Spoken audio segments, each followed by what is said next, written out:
So I'm going to go through very quickly a kind of a chapter recap of the wave nature of light. This is the syllabus document, and it's probably the best place to go through the important parts of the chapter. So you can see that they have it laid out here, and I'm going to almost follow this in the sense of to give it some structure, to give it an order of what we're going through. So the first one is when they're talking about diffraction and interference, and that's really the experiment, the use of the diffraction grating formula. It's really important to know how to use that. It is also a formula that you need to know how to derive. Now, there is mixed thinking out there as to whether that's worth your while putting the time into it. Some people find that easy, others really struggle with it. And for the amount of time that it is asked, I would say it's a necessity really for H1, H2 students. And outside of that, have a look at it, see what you think. If you're able to work through it and it makes sense to you, great. If not, leave it. Suitable method of demonstrating the wave nature of light. Now that I'm going to come back to, but that is basically polarization. If light can be polarized, it is a wave nature. Simple as that. The appropriate calculations there are using C is equal to F lambda. And we've done lots of stuff around that. Now, this part, the interference colors, we haven't done. And it is something that hasn't really come up in the syllabus in the last good few years. And it's actually not even in our book. But I'm very quickly going to explain it. It's not needed anything in depth, but we did interference in the previous chapter, and when you were talking about waves and wave nature. So you should know what interference is, what constructive interference and what destructive interference is, and what kind of a condition you need for both of those. So basically you need a full wavelength difference in paths, or no wavelength difference in paths, or two wavelength difference in paths for constructive interference to happen. If you want destructive interference, you need a half a wavelength of a difference, or some multiple of, say, half, or 1.5, or 2.5, or 3.5, okay? Wavelength difference in paths for two waves to destructively interfere. And that's also called being 180 degrees out of phase. Now, that comes into, I'll just go to another tab here, that comes into the dispersion section. I just have these two things here that I'm very quickly going to go over. So on the left here, that picture is the picture of a bubble, and bubbles show all these colors. And why they do that is that if we're talking about light coming in, so let me just use this here. So if I have a light ray that pops in here, and this blue part is going to be the bubble, so this is soap mixture or whatever it is, and some light is going to bounce off the surface of that. Okay, so you have some light coming out here, and some light's going to go through it because it's transparent.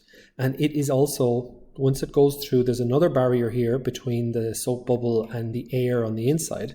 So I've got air down here. There's another interface there, so you're going to get more reflection. Now, that path difference, so this path that I have in green here, if that is equal to a multiple, as in 1, 2, 3, or 4, or 5, or 10, or 100 wavelengths of that light, what's going to happen is these waves are going to line up, as you can see there, and you're going to get constructive interference. Now, if it's a case that isn't a full multiple of wavelengths of a path difference, so if that green line is only 1.5 wavelengths long, then what's going to happen is that they're not going to line up here, but in fact, the trough of this and the crest of this are what's going to line up. And in that case, you get destructive interference. Now, white light is made up of many different colors, many different wavelengths. So where you might get destructive interference for one wavelength, that path, that green line, might actually be constructive interference for a different wavelength. And that's where you get the different colors from. So where you see purple, for instance, there, The bubble is just the right thickness that you have constructive interference for purple, but you have destructive interference or some type of destructive interference for other colors around that. The same could be said for green, same for blue, and so on and so forth. Now, that's really all the depth that you need to go into. Even the diagram that I have here, I would say it's extremely unlikely they're going to ask you to reproduce that. Now, I didn't get that out of a Leaving Cert textbook. That came out of a college textbook.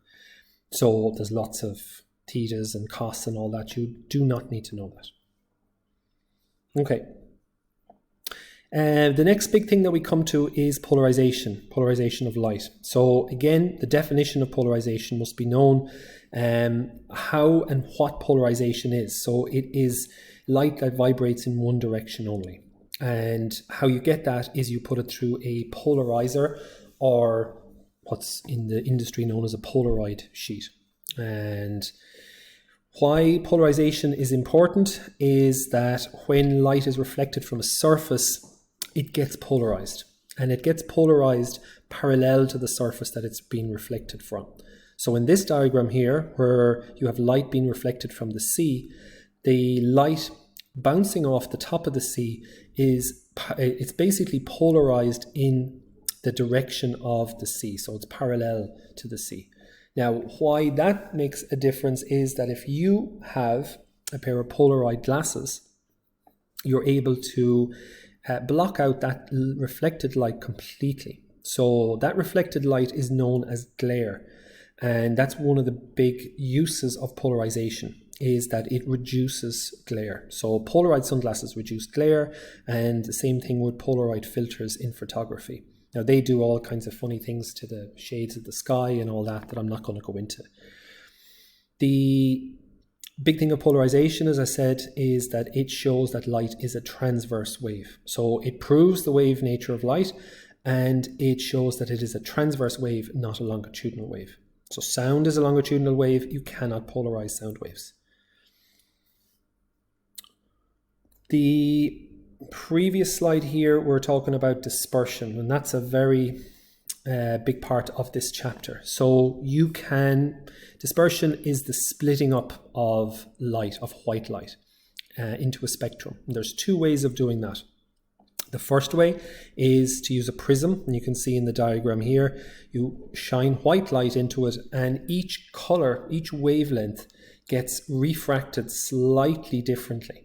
So what happens is, to the first refraction, the colors, different wavelengths spread out, and then at the second refraction, the second surface, they spread out even more, and you get a spectrum then formed. You're also able to do that with the diffraction grating, and we looked at that. So if you have a diffraction grating, what you will get for your first order image, if you put white light through, is a spectrum, and second order image, that will be a spectrum, and so on.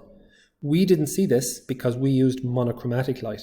So we used a single wavelength light, which was the laser for our experiment, and the sodium light that I showed you as well. That's a single wavelength light source. So you don't get the spectrum effect in that case. You just see the slit being formed for the first order image and the second order, and so on.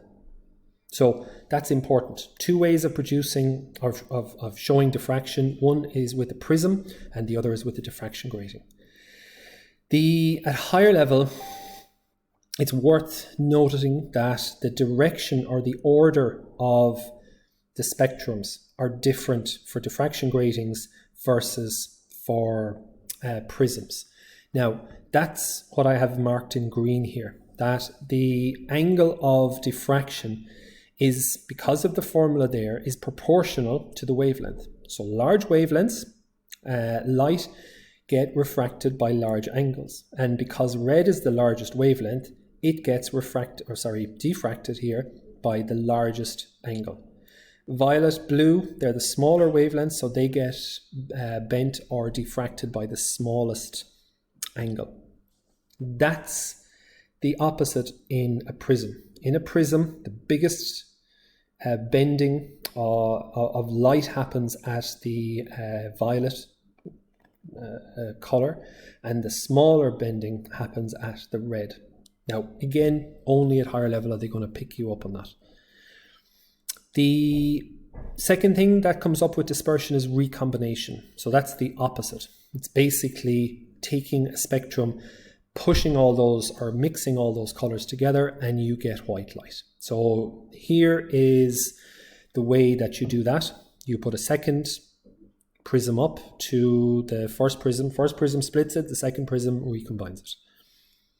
And the last thing with dispersion is the rainbow. So what you have is you have you have a reflection inside in the raindrop, and then you get dispersion as it is coming out. So you actually get dispersion at 2 points. You get dispersion as it enters the raindrop and as it leaves the raindrop. And you get that spectrum of light being produced here. Again, I'm not going to go into why it's a semicircle or any of that kind of stuff. You can look that up yourself and feel free to ask me about it. This is probably as much as they're going to be asking you on it. It's worth noting that the sunlight is always going to be in the opposite direction to where the rainbow is. So the next time you're looking at a rainbow, you should have the sun at your back when you're looking at the rainbow. That's always the case.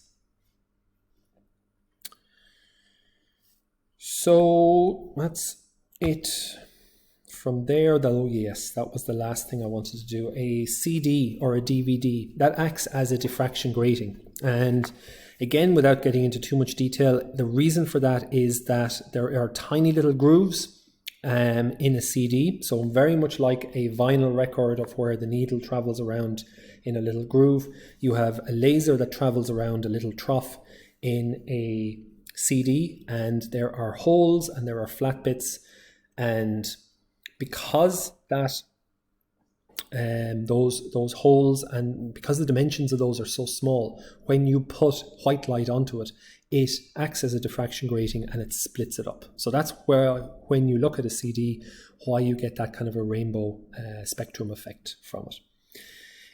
A good experiment to do in that is to get maybe an old LED light. So they don't produce a full white spectrum, and look at a CD underneath that, and you will see less colors than you do under, say, an incandescent bulb or a halogen bulb. The spectrum, okay, when we're talking about the spectrum here, you need to know the order of the different wavelengths on here. So all of these radio waves, microwaves, X-rays, all of those are they're electromagnetic radiation. Okay, they all have in common that they travel at the speed of light. They can travel through a vacuum. What differs between them is the wavelength. Okay, and because the wavelength is different, the frequency is different. So you don't need to know that, for instance, radio waves are around anything from 1 meter up to 1 kilometer long. But what you do need to know is you need to know the order. That microwaves have a smaller wavelength than radio waves. Infrared is smaller again, visible, ultraviolet, X-ray, gamma, and so on. Okay. Now, you can come up with any type of rhyme that makes you remember that.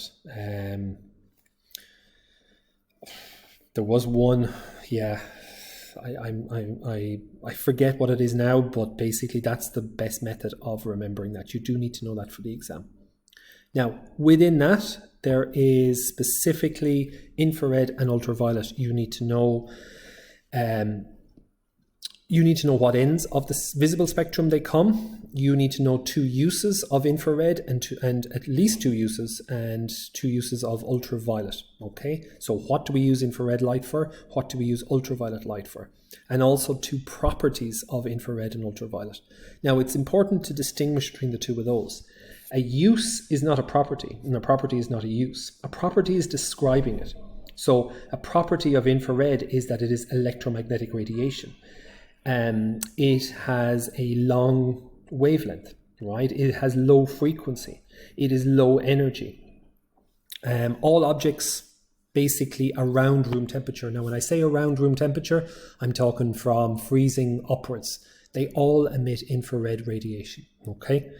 The different temperatures emit different wavelengths of infrared. So you're able to tell by looking